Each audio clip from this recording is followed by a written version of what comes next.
खेसारी लाल यादव पवन सिंह को uncle type बोल दिए, उससे मुझे कोई तकलीफ नहीं है, खूब बोली। लेकिन खेसारी लाल यादव ये बोलने से पहले शायद वो अपना डेट ऑफ बर्थ भूल गए थे। हम ये इसलिए कह रहे हैं कि गूगल के अनुसार 5 जनवरी 1986 को पवन सिंह जी का जन्म हुआ है और 15 मार्च 1986 को खेसारी लाल यादव जी का जन्म हुआ है। तो Khesari ji date of birth भूल गए थे क्या? 2 महीना 10 दिन के छोटे हैं आप, और 2 महीना 10 दिन के छोटे कलाकार अगर 2 महीना 10 दिन के बड़े कलाकार को अंकल टाइप बोले तो पहले अपने ऊपर भी देख लेना चाहिए। आप 16 साल के लगते हैं का?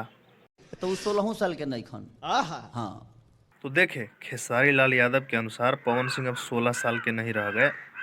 अब हीरोइन के साथ पवन सिंह रोमांस करते हैं ना तो पूरी तरह से अंकल टाइप दिखते हैं। अब वो हीरो बनते हैं तो थोड़ा सा एज ग्रुप हो गया है। अब हीरोइन के साथ नाचते हैं तो थोड़ा सा वो अंकल टाइप का होता है चीजें। डांस वांस करते हैं, अच्छा नहीं लगता है, वो अंकल टाइप है, उनके सामने में हीरोइन जचती नहीं है। आप अपना एज भूल गए होंगे या छुपा लिए होंगे।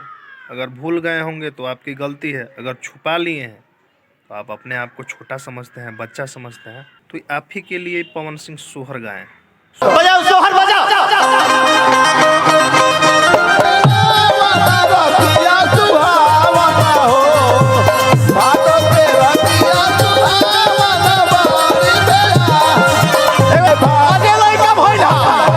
अब इस सोहर सुनने के बाद खेसारी लाल यादव के समर्थक सब अलबला गया है। आज एक बात बताइए, खेसारी लाल यादव जी जिसको अंकल कहेंगे, पवन सिंह को कहे या किसी को भी कहे, तो उसके सामने खेसारी लाल यादव अपने आप को छोटा बच्चा समझ रहे हैं। तब बच्चा के लिए सोहरे ना गाता है कोई?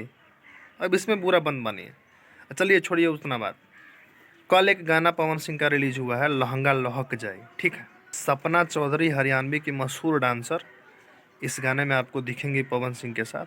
बहुत ही बढ़िया गाना है, मारा गोली तल लहंगा लहक जाए।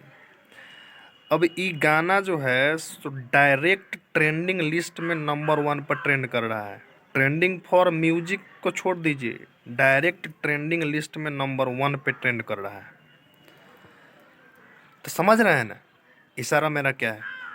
मतलब भोजपुरी में विवाद, और विवाद से किसी को भी फायदा हो, वो फायदा दुइयों को आदमी को मिलता है, खेसारी लाल यादव को न तो पवन सिंह को। यही 2 आदमी के विवाद के चक्कर में न दूसरा कलाकार कभी उठता है न कभी उठेगा। समझ रहे हैं? अच्छा गाना कभी ट्रेंड नहीं करता है। पवन सिंह जी का एक गाना आया है 5-6 रोज पहले, जारा भीएस गर्मी, बहुत बढ़िया गाना है, उसका तारीफ जितना किया जाए कम होगा। वो गाना अभी तक ट्रेंड में नहीं गया, लेकिन लहंगा लहक जाई चला गया।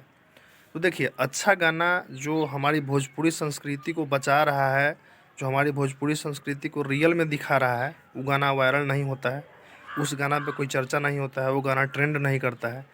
लेकिन समझ रहे हैं ना? बाकी जय भोजपुरी।